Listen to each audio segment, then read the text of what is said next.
देखिए question number 3 में, वह सबसे छोटी संख्या ज्ञात कीजिए जिससे निम्नलिखित संख्या को भाग देने पर, निम्नलिखित संख्या से भाग देने पर भागफल एक पूर्ण घन संख्या प्राप्त हो जाए।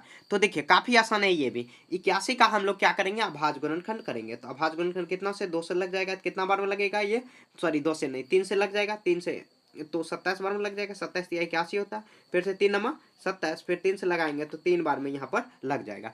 तो 81 का हम लोग गुणनखंड लिखते हैं। तो 81 गुना 3 गुना 81 बराबर 3 गुना 3 गुना 3 गुना 3। तो देखिए कितना जोड़ा मिल रहा है और एक्स्ट्रा क्या बच रहा है। तो लिखेंगे 81 के अभाज्य गुणनखंड में, 81 के अभाज्य गुणनखंड में, अभाज्य गुणनखंड में, गुणनखंड में 3 से अगर मतलब 3 को भाग देने पर, 3 को भाग देने पर पूर्ण घन संख्या, पूर्ण घन संख्या भाग देने, भाग मतलब पूर्ण घन संख्या बन जाएगी, बन जाएगी।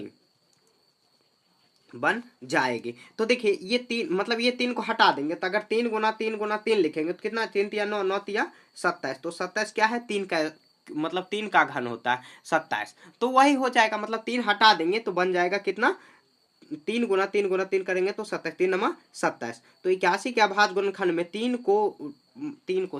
को भाग देने पर यहाँ पर भाग, क्योंकि क्वेश्चन में कह रहा है भाग, और जो पिछला क्वेश्चन था 2 नंबर उसमें कह रहा था गुना। तो गुना अगर करने को कहता है तो 3 और 2 और 3 बैठा देंगे तो गुना हो जाएगा। तो मतलब 1 3 और मतलब 1 3 दिया हुआ, 2 और 3 को गुना कर देंगे तो वो पूर्ण घन संख्या बन जाएगी। ठीक है, तो यहाँ पर 1 3 को अगर हम लोग करेंगे तो ऐसे हो जाएगा। तो ये 1 3 अगर हटा देंगे तो ये पूर्ण घन संख्या बन जाएगी। ऐसे ही आपको प्रॉपर जो अपने लैंग्वेज में आपको लैंग्वेज नीचे में लिखना है, समझ गए। ऐसे ये लिखने की कोई जरूरत है नहीं, बस क्या कितना से भाग देने पर, तो 3 से भाग देने पर पूर्ण घन संख्या बन जाएगी। समझ गए, ये मैं समझाने के लिए आपको बताया हूँ।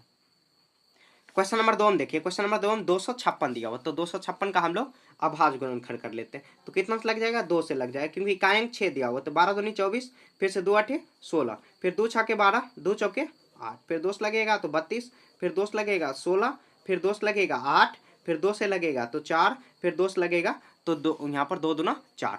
अब क्या करेंगे, 256 का हम लोग अभाज्य गुणनखंड लिखते हैं। कितना, 1 2 3 4 5 6 7 8, 8 बार क्या दिया हुआ है, तो 2 दिया हुआ। तो 8 बार यहाँ पर 2 हम लोग लिख देंगे, 8 बार 2 लिख देंगे। तो 8 बार यहाँ पर देखिए 2 4 बार 5 6 7 और 8। ठीक है, तो देखिए अब जोड़ा मिलाते, एक जोड़ा और एक जोड़ा, एक्स्ट्रा कितना बच गया, 4, मतलब 2 गुना 2। तो लिख देंगे 256 के अभाज्य गुणनखंड में, अभाज्य गुणनखंड में, अभाज्य गुणनखंड में 2 गुना 2 बराबर 2 दुना 4 से भाग देने पर 256 पूर्ण घन संख्या बन जाएगी।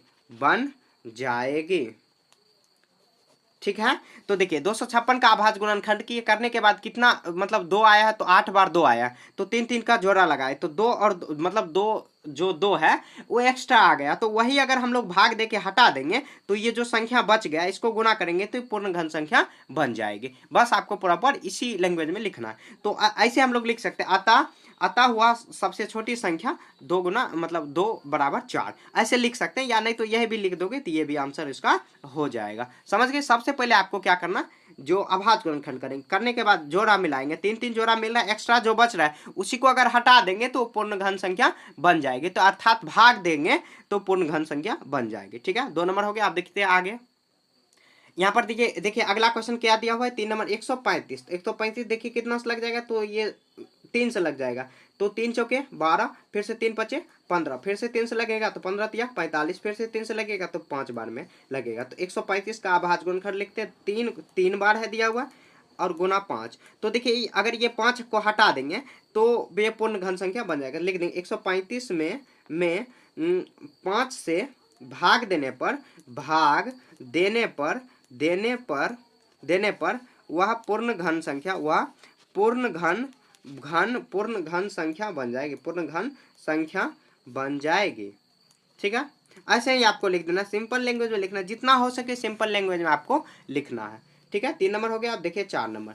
4 नंबर में क्या दिया हुआ है, तो 192 दिया हुआ। तो 192 का भी अभाज्य गुणनखंड कर लेते हैं। तो 192 कितना से लग जाएगा, 2 से। 2 नमा 18, 2 छके 12, फिर से 2 से लगेगा, 2 चौके 8, 2 8 16, फिर से 2 से लगेगा, 24 दूनी 48, फिर से 2 से लगेगा तो 12 दूनी 24, फिर 2 छके 12, 2 तिये 6।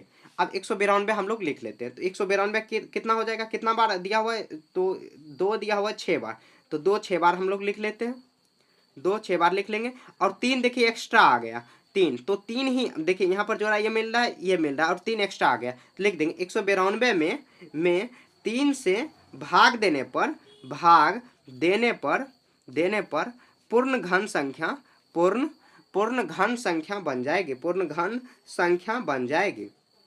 ठीक है, समझ रहे हैं आप।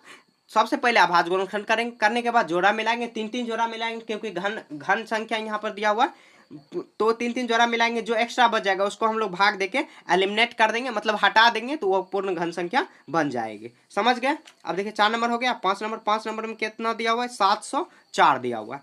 5 नंबर में दिया हुआ है 704, तो 704 का भी करेंगे तो कितना बार में, 2 तिया 6, 2 5 10, 2 दूना 4, फिर से देखिए यहाँ पर 17 दूनी 34, 2 छके 12, फिर से 2 लगेगा तो कितना बार में, 2 8 16, यहाँ पर 1 आ जाएगा तो 2 8 16, फिर से 2 लगेंगे तो 44 बार में, फिर 2 लगेगा तो कितना 22 बार में, फिर 2 से 11 बार में। अब आगे लगेगा ही नहीं, तो 704 बराबर लिखेंगे कितना बार में, तो 2 यहाँ पर 6 बार दिया हुआ है, 2 6 बार दिया हुआ, तो 6 बार यहाँ पर लिख देंगे गुना में, और उसके बाद 11 1 बार दिया हो, तो देखिए जोड़ा मिल रहा है, ये जोड़ा 11 का जोड़ा नहीं मिला, लिख देंगे 704 में 11 से भाग देने पर पूर्ण घन संख्या बन जाएगी, क्योंकि 11 हटा देंगे तो ये पूर्ण घन संख्या बन जाएगी, पूर्ण घन संख्या बन जाएगी। ठीक है, तो यहाँ देखिए 704 में हम लोग यहाँ पर डिवाइड किए, सॉरी ये अभाज्य गुणनखंड किए, और उसके बाद जो एक्स्ट्रा मिल गया उसको अगर डिवाइड कर देंगे तो आ जाएगा। आप ऐसे भी लिख सकते हैं, लिख देंगे 704 के अभाज्य गुणनखंड में 11 का कोई भी, मतलब 11 सिर्फ अकेला है, इसलिए अगर 11 से भाग देंगे, उतना लैंग्वेज नहीं लिखना, बस सिंपल मैंने जो लिखा है वही आपको लिखना। ठीक है, उतना ज़्यादा लैंग्वेज लिखोगे तो आप भुतला जाओगे, मतलब इधर उधर हो जाओगे, आपको जो आता भी है वो भी भूल जाओगे। तो सिंपल लैंग्वेज में आपको लिखने का प्रयास करना है।